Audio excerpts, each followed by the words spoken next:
right, thank you very much for staying with us. Let's go back to that story just before the break. At least 1,451 people died on the country's roads during the festive season, although this marks a decline in comparison to the previous year. The Transport Minister Fikile Mbalula has cited some concerns. For one, that Gauteng is the only province that has recorded an increase in that reporting period. Let's take this conversation further then. We are now joined via Zoom by the organization Undoing Tax Abuse, Wayne Duvenage, who's the CEO. A very good afternoon to you, and thanks very much for joining us. Good afternoon, Flo. Nice to be with you. Now, let's talk about this. I mean, we've heard the minister saying that there's been a decline in fatalities compared to previous years. What has been your observations with these stats? I mean, he talks about the fact that he's concerned about the Gauteng province having an increase, having a marked increase. What are your thoughts on that in particular?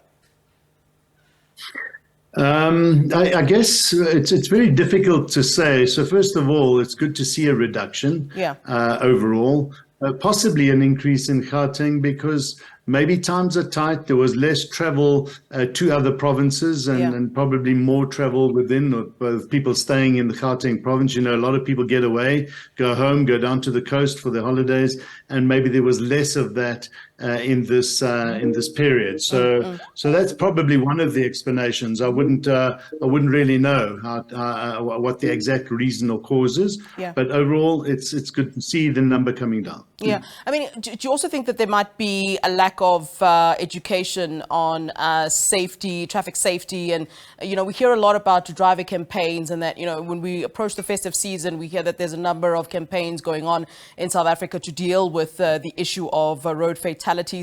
Could that possibly be a contributing factor? Do we find that people are generally just reckless on the roads? I mean, this is a conversation that we keep having year after year.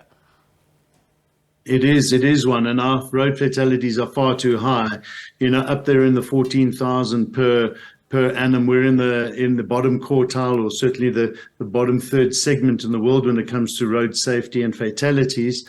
And we've got a lot of work to do. And I think it's a combination of unroadworthy vehicles, unlicensed drivers on the roads, and just sometimes a disregard for the rule of law on the roads, because the consequences are, you know, the likelihood of being caught is pretty slim. I've said it on a number of occasions. In this country, the likelihood of somebody driving a car almost their entire life, possibly without a driver's license and a vehicle license, and the car being unroadworthy, is achievable in many respects. And that's a sad situation. We need to up our game when it comes to law enforcement, visible law enforcement on the roads. Yeah, let's talk about ALTA for a second. I mean, your focus has been quite a lot on the issue of scrapping e-tolls in Gauteng. You must be very happy and relieved that this indeed has happened. Where would your focus be now?